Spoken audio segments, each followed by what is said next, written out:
যেই দিন ফ্রিজে কোনো রান্না করা থাকে সেই দিন মনে হয় যে খুব বড় একটা কাজের থেকে বেঁচে গিয়েছি। তো রান্না করাটা আমার কাছে বিশাল একটা কাজের মনে হয়। তো ওই দিন মোটামুটি তেমন কোনো খাবার রান্না করা ছিল না, তাই ভাবলাম যে রান্না করেই ফেলি। শুধু মাংস রান্না করা ছিল, অল্প মুরগির মাংস আর অল্প গরুর মাংস রান্না করা ছিল। তো ভাবলাম যে তাহলে একটু মাছ আর অন্য কিছু করি। তো এদিকে আমি ভাত বসিয়ে দিয়েছি, পাশাপাশি আমি চিংড়ি মাছ ভিজিয়ে নিয়েছিলাম। তো চিংড়ি মাছগুলি ভালো করে ধুয়ে কেটে নিয়েছি, এখন হলুদ মরিচ মাখিয়ে নিলাম ভেজে নেওয়ার জন্য। তো একটা প্যানের মধ্যে পরিমাণ মতো তেল দিয়ে আমি মাছগুলি দিয়ে দিলাম ভাজার জন্য। তো আরেকটা হাঁড়ির মধ্যে আমি বসিয়ে দিয়েছিলাম টমেটোর টক, তো পানি দিয়ে টমেটোগুলিকে সেদ্ধ হওয়ার জন্য বসিয়ে দিয়েছি।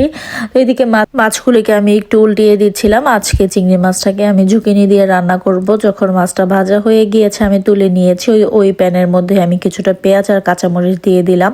তো যখন একটু বাদামি কালার হয়ে আসবে তখন এর মধ্যে আমি 1 চামচের মতো আদা রসুন পেস্ট আর একটু পানি দিয়ে দিব যাতে আদা রসুনটা পুড়ে না যায়। তো এখন একে একে এর মধ্যে আমি মশলা দিয়ে দিব। 1/2 চামচ হলুদের গুঁড়া, 1/2 চামচ মরিচের গুঁড়া, 1/2 চামচ ধনিয়া গুঁড়া, 1/2 চামচ জিরা গুঁড়া আর স্বাদ মতো লবণ দিয়ে একটু ভালো করে কষিয়ে নেব। তো ওইদিকে টমেটো টকটাও বলক চলে আসছে, ওইটার মধ্যে আমি একটু হলুদ মরিচের গুঁড়া আর স্বাদ মতো লবণ দিয়ে দিলাম, আর পাশাপাশি দিলাম সামান্য পরিমাণ পেঁয়াজ। এখন এটা খুব ভালো করে সেদ্ধ হওয়া পর্যন্ত অপেক্ষা করব। তো এদিকে যখন মাছের মশলাটা কষানো হয়ে গিয়েছে এর মধ্যে আমি ঝুঁকিনিটা দিয়ে দিয়েছি। তো আজকে ঝুঁকিনিটা আমি আর ছিলে নেইনি, এভাবেই দিয়েছি। তো এভাবে খেতে খারাপ লাগে না। আর ওই দিন এত রোদ উঠেছিল, পুরা আমার রান্নাঘর একদম রোদে ভরে গিয়েছিল। তো আমি ঝুঁকিনিগুলিকে একটু ভালো করে কষিয়ে নিচ্ছিলাম আর একটু পরপর নাড়াচাড়া করে দিচ্ছিলাম। এখন এর মধ্যে আমি একটা টমেটো কেটে দিয়ে দিয়েছি, পাকা টমেটো। আর এদিকে ভাতটাও হয়ে গিয়েছে, এখন আমি ভাতটাকে ঝরা দিয়ে নিব। আমি একটু শক্ত থাকতে থাকতে ভাতটাকে ঝরা দিই, কারণ দেখা যাচ্ছে যে সাজেলের বাবা আবার একটু নরম হয়ে গেলে খেতে পছন্দ করে না। তো আমি এভাবে একটু শক্ত থাকতে থাকতে ঝরা দিয়ে নিই, তাহলে খেতে খুব ভালো লাগে, একদম ঝরঝরা হয়।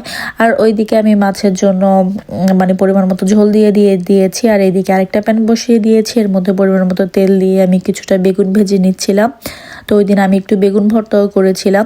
সামান্য পরিমাণ হলুদ মরিচের গুঁড়া লবণ দিয়ে বেগুনগুলিকে আমি ভালো করে ভেজে নিব। আর এইদিকে আমি টমেটো টকের মধ্যে একটু তেঁতুল দিয়ে দিলাম যাতে টকটা একটু বেশি হয়। আর মাছের তরকারির মধ্যে আমি এখন ভেজে রাখা চিংড়ি মাছগুলিকে দিয়ে দিব। তো এখন জাস্ট সেদ্ধ হওয়ার পালা। দেখুন বেগুনগুলি সেদ্ধ হয়ে গিয়েছে, ভাজা হয়ে গিয়েছে। আর এইদিকে আমি এখন টকটাকে একটু বাগার করে নেব, পেঁয়াজ রসুন সরিষা দিয়ে একটু তেল দিয়ে এটাকে ভেজে নিব। আর এইদিকে আমি টকের মধ্যে 2টা শুকনো মরিচ দিয়ে দিব আর ধনেপাতা দিয়ে দিব। তো বেগুনগুলি হয়ে গিয়েছে, এখন বেগুনগুলিকে আমি একটা বাটির মধ্যে নামিয়ে নিব। আর ওই প্যানের মধ্যেই আমি পেঁয়াজগুলি ভেজে নিব ভর্তা করার জন্য। আজকে একটু ভেজে তারপরে পেঁয়াজ দিয়ে ভর্তা করব। যে কোনো টকের বাগারের মধ্যে যদি সরিষাটা দেওয়া হয় না, আমার কাছে ঘ্রাণটা খুবই ভালো লাগে। যেমন টকে সরিষা, তারপরে কিছু কিছু ভাজি আছে যেমন পেঁপে ভাজি বা মূলা ভাজি, ওগুলির মধ্যে কালো জিরা দিলে আমার কাছে না খেতে বেশ ভালো লাগে। তো এখন আমি ভর্তাটাও করে নেব। তো পেঁয়াজ দিয়ে দিলাম ভাজা, তার সাথে দিয়েছি কাঁচা শুকনো মরিচ আর ধনেপাতা। আর এদিকে মাছটাও প্রায় হয়ে এসেছে, ঝুঁকিনিগুলি একদম সেদ্ধ হয়ে গিয়েছে। এর মধ্যে আমি ভাজা জিরার গুঁড়া দিয়ে দিলাম।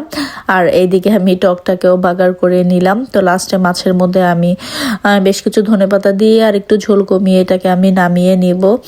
তো রান্না করতে করতে দেখা যায় যে বেশ অনেক কাজই করা হয়। রান্না বসিয়ে ঘর গোছানো, তারপরে ঘর ঝাড়ু দেওয়া, পাশাপাশি হাঁড়ি পাতিলা ধোয়া, বেশ অনেক কাজই থাকে। আর এদিকে ফ্রিজে কিছুটা গরুর মাংস ছিল, সেটাকে আমি গরম করে নিলাম।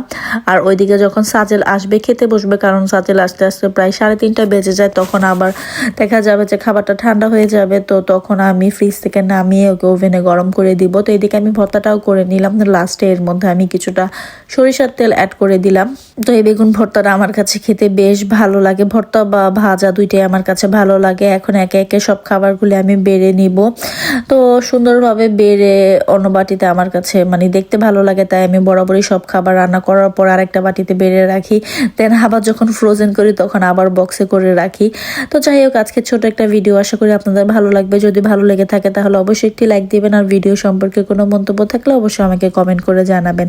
ফেসবুক থেকে দেখে থাকলে অবশ্যই ফেসবুক পেজটিকে ফলো করে দিবেন। আর ইউটিউব থেকে দেখে থাকলে অবশ্যই ইউটিউব চ্যানেলটিকে সাবস্ক্রাইব করে দিবেন। আজকে এই পর্যন্ত, আল্লাহ হাফেজ।